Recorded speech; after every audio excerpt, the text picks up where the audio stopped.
अमर शरीर का ये अभिमान कर रहा है, आपका सुदर्शन इसे छिन्न भिन्न तो कर ही सकता है ना? कुछ नहीं कर पाएगा आपका सुदर्शन भी। ले आइए। उचित कहा देवी, इसकी उद्दंडता का दंड इसे मिलना ही चाहिए। कोई दंड नहीं मिलेगा स्वर भानु को। हम असुरों से अमृत छीन लिया, अब एक असुर अमर हुआ है, उससे उसकी अमरता छीनने नहीं दूंगा मैं।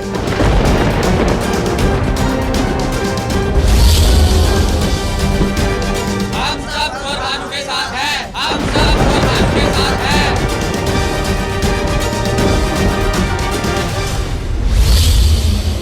सावधान असुरराज, अब हम देवताओं के पास श्री के आशीर्वाद के साथ अमरत्व की शक्ति भी है। हमें युद्ध करने के लिए विवश मत कीजिए।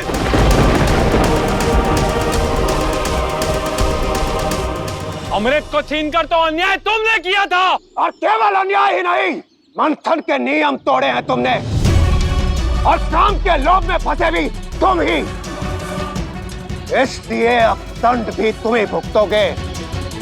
तुम सब क्या, ये स्वर भानु भी अमृत के योग्य नहीं है। असुर कहीं का। आक्रमण! रुको रुको रुको,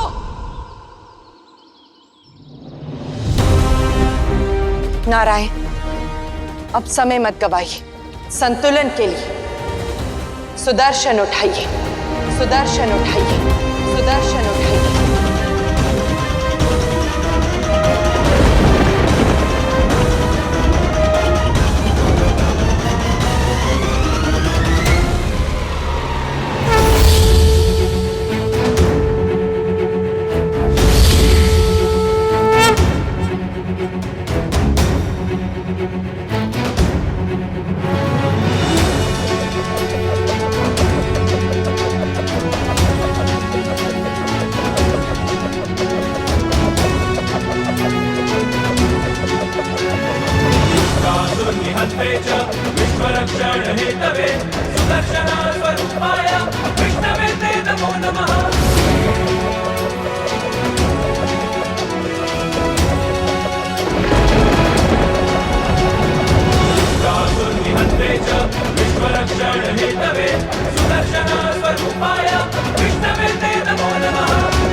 बोलिए मत नारायण, अमृत की शक्ति है।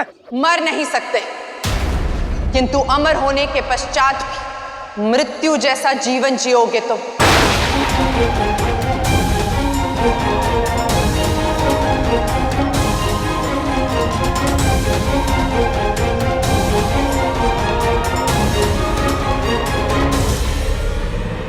नहीं नारायण, नहीं।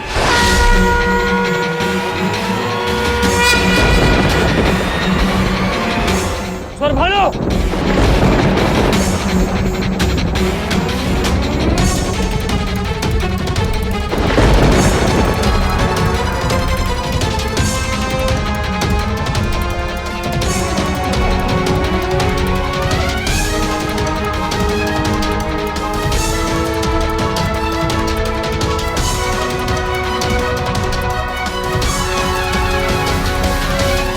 कोई मुझे बचाओ, बचाओ। मेरा एक पुत्र तो आया मेरी सहायता को। स्वर भानु, रक्षा, रक्षा माते। क्या हुआ स्वर भानु?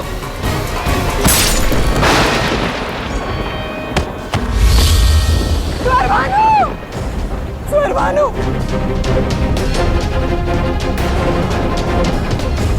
नारायण, ये आपने अच्छा नहीं किया। मेरा पुत्र।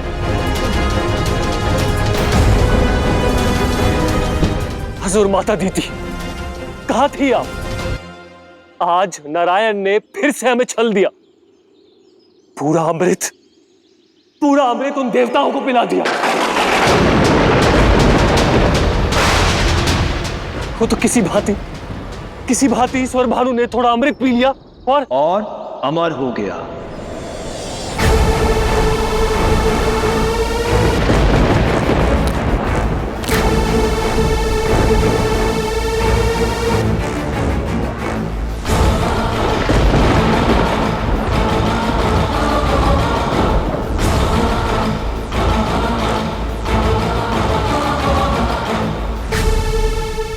पर नारायण ने मुझे 2 टुकड़ों में बांट दिया और सृष्टि के अंत तक तुम इसी प्रकार विभक्त रहोगे। यही दंड है छल का।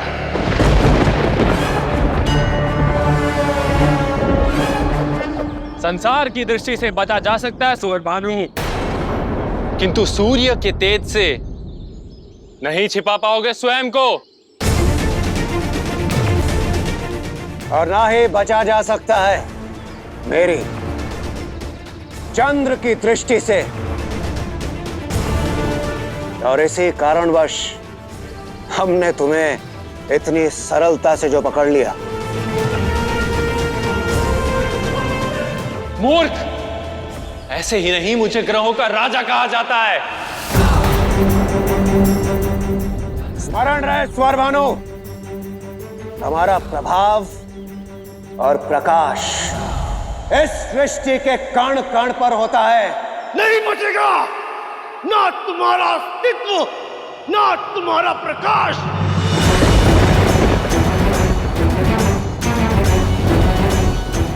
इसी क्षण खा जाऊंगा तुम्हें मैं।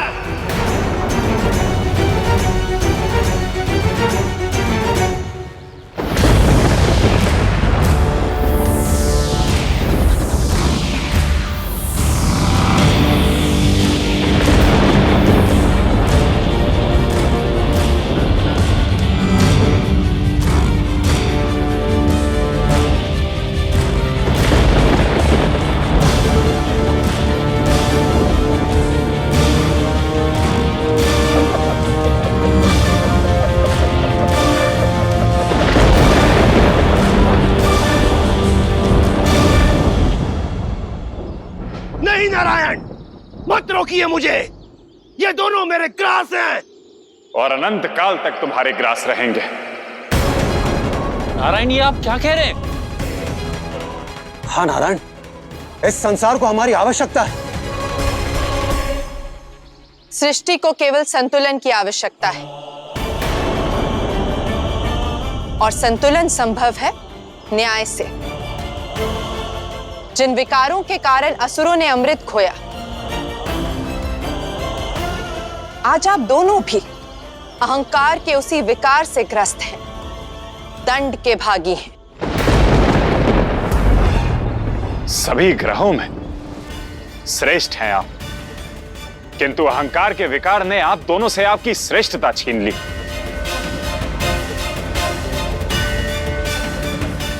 इसलिए अब स्वरभानु का शीश जो राहु कहलाएगा और शरीर केतु कहलाएगा।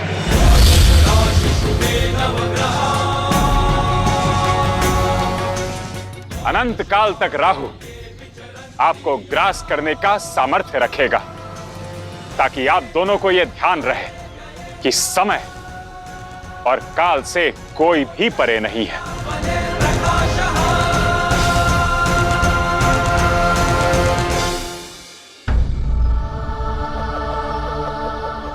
किंतु शीश और शरीर से भिन्न हुए राहु केतु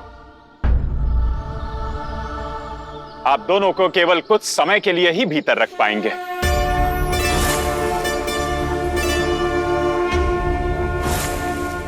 धन्य हैं आप नारायण। देख रही हैं असुर माता दिति, ये है न्याय नारायण का, जहां कोई भेदभाव नहीं होता। राहु केतु, अमृत का मान रखना होगा मुझे, और सृष्टि में तुम्हें उचित स्थान भी देना होगा। इसलिए तुम दोनों नवग्रहों को पूरा करोगे, किंतु द्रव्य ना होने के कारण तुम दोनों छाया ग्रह कहलाओगे। छाया ग्रह? राहु, अमृतत्व की इच्छा से तुम्हें अस्तित्व मिला है, इसलिए इच्छाओं के संरक्षक ग्रह तुम होगे। और केतु,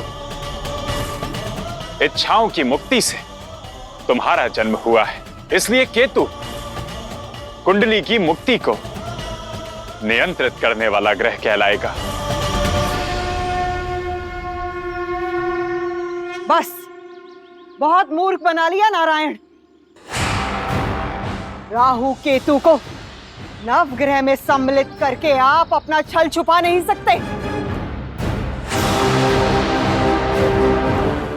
अपने अन्याय को न्याय नहीं बता सकते। नहीं चाहिए हमें ये सब।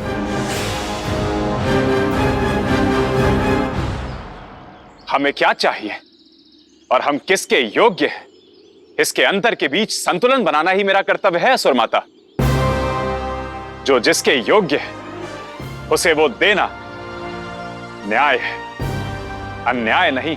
कौन अन्याय है ये? आपने असुरों के साथ छल किया है। आप छलिया हैं, झूठे हैं आप। झूठे हैं, छलिए हैं, झूठे हैं, छलिए हैं। इन असुरों का दुस्साहस में आज समाप्त कर ही देता हूं। नहीं देवराज,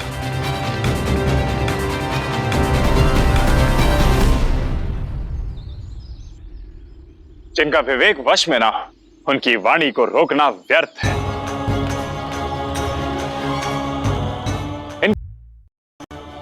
इनकी मानसिकता की परछाई है। इन्हें समझाना मूर्खता है।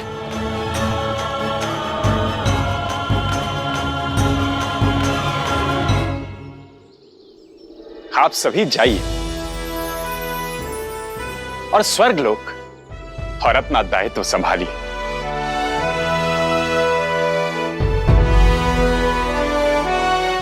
चाहिए स्वर्गलोक? स्वर्गलोक पर तो असुरों का राज है नहीं था। श्री रूपी समृद्धि केवल कर्म और भक्ति से पाई जाती है, ना कि छल और बल से। देवताओं के पास अब अमरत्व भी है, समृद्धि भी। अब अमरावती उनकी हुई। किसी के बोल देने मात्र से असुरों का परिश्रम व्यर्थ नहीं हो सकता। सावधान देवी, आप देव असुर संग्राम को निमंत्रण दे रही है।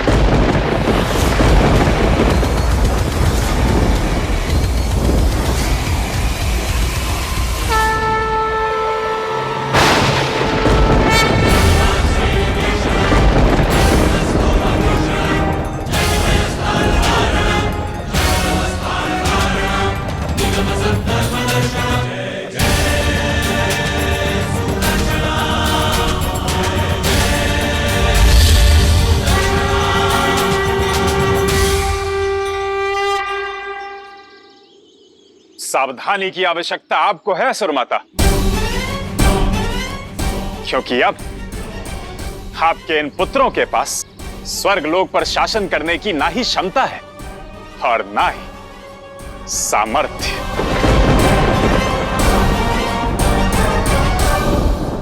असुर माता, अमृत पीने के पश्चात भी स्वरभानु का शीश कट गया।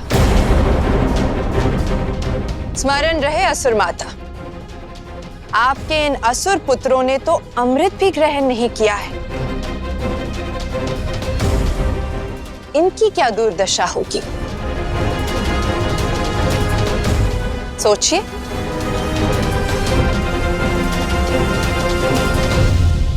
चाहिए देवराज और स्वर्ग का सिंहासन संभालिए। जो आज्ञा नारायण। धन्यवाद।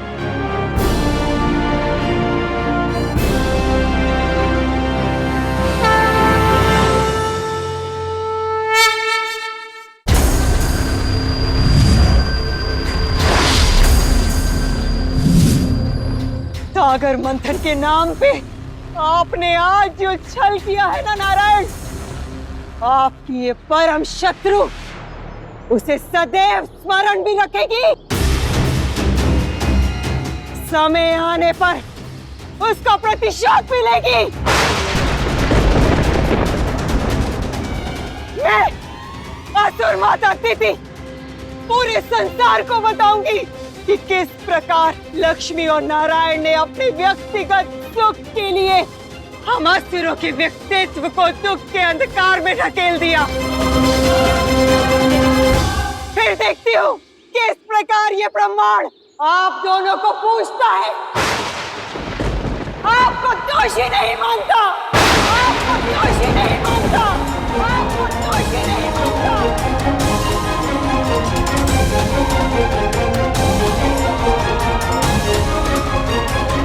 ओम लक्ष्मी नारायण नमो नमः।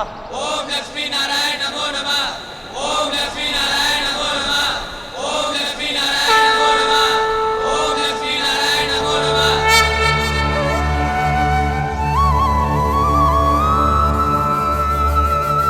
ओम लक्ष्मी नारायण नमो नमः। ओम लक्ष्मी नारायण नमो नमः। ओम लक्ष्मी नारायण नमो नमः। ओम लक्ष्मी नारायण नमो नमः। ओम लक्ष्मी नारायण नमो नमः। ओम लक्ष्मी नारायण नमो नमः। राम नारायणं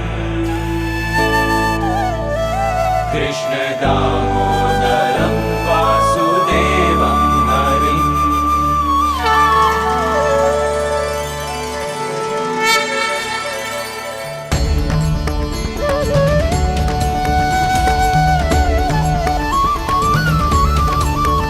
अच्युतं केशवं राम नारायणं कृष्ण दामोदरं वासुदेवं हरिं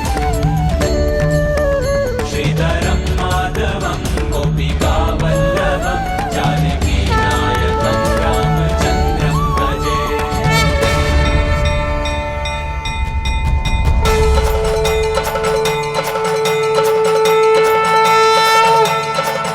अच्युतं केशवं राम नारायणं कृष्ण दामोदरं वासुदेवं हरिं श्रीधरं माधवं गोपिका वल्लभं जानकी नायकं रामचन्द्रं भजे। तं केशवं राम नारायणं कृष्ण दामोदरं वासुदेवं हरिं श्रीधरं माधवं गोपिका वल्लभं जानकी नायकं रामचन्द्रं भजे। ओम लक्ष्मी नारायण नमो नमः। श्री लक्ष्मी नारायण की, श्री लक्ष्मी नारायण की। श्री नारायण के समुद्र मंथन से पृथ्वी को समृद्धि मिली, मनुष्यों को रत्न, ऋषियों को कामधेनु मिला और देवताओं को उनकी खोई हुई श्री मिली। भले ही प्रभु ने मंथन श्री लक्ष्मी की प्राप्ति के लिए किया हो, किंतु उद्धार पूरे जगत का हुआ है। धन्य है प्रभु की लीला, धन्य है लक्ष्मी नारायण।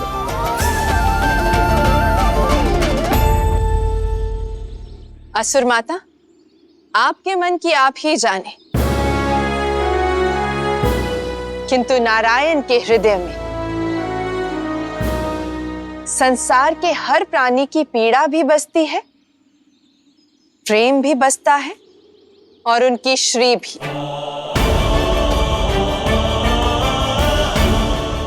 हम तो संसार का भाव जान गए, आप भी जान लें। असुर माता, आपसे अनुरोध है, कृपया इस शत्रुता, इस बैर भाव को त्याग दीजिए। इसी में सबकी भलाई है।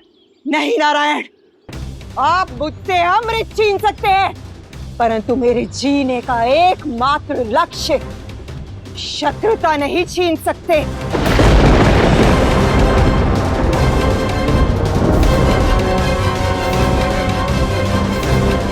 नारायण, आपके कहने पर असुरों ने सागर मंथन से अमृत तो निकाल लिया, किंतु अपने मन का विष निकालने के लिए आत्म मंथन नहीं कर पाए।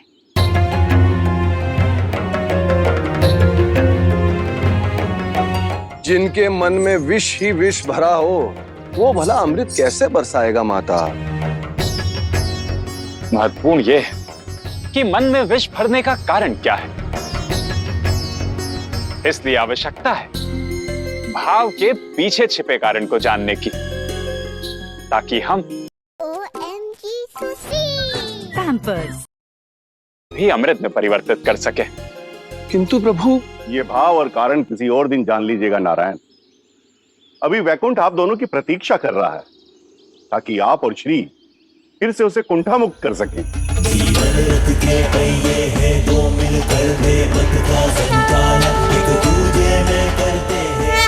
चले देवी।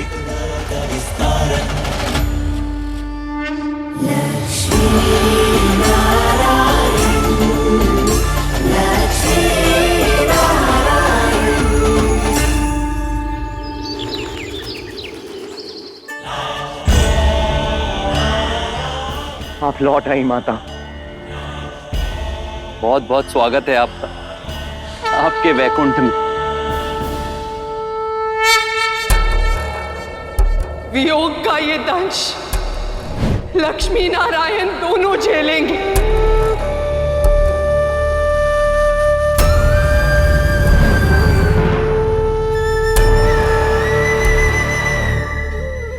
वैकुंठ ने आपके लिए प्रतीक्षा की बड़ी लंबी डगर पार की है देवी।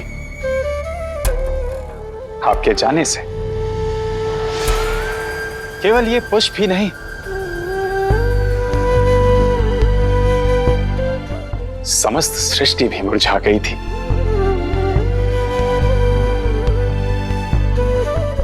वैकुंठ की ये नई ऊर्जा, ये उत्साह आप ही से तो है। आपके जाने पर केवल वो पायल ही नहीं, वैकुंठ का कण कण, रोम रोम भी टूटकर बिखर गया था।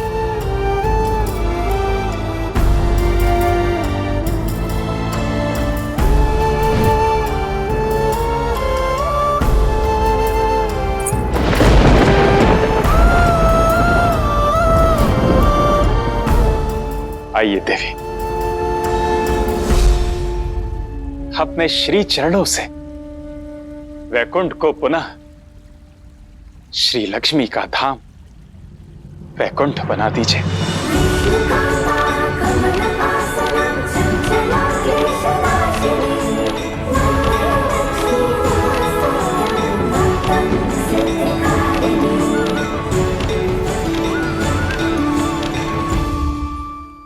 संग से ही रंग जीवन का साथ खोले, घर बन जाए जो जुड़े तिनका। बंजर भू को मधुबन कर दे, पत्थर में भी जीवन भर दे। हर के तृष्णा वैभव देते, करते जग संचालन। लक्ष्मी नारायण, लक्ष्मी नारायण, लक्ष्मी नारायण, लक्ष्मी नारायण।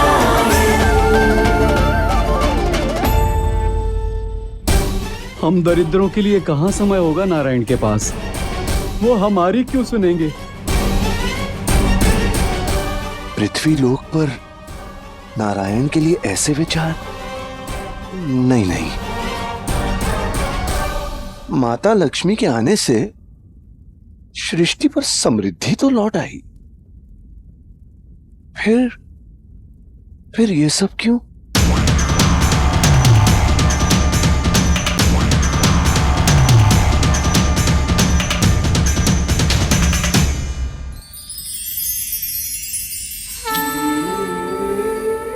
आवश्यकता हर आविष्कार की जननी। क्या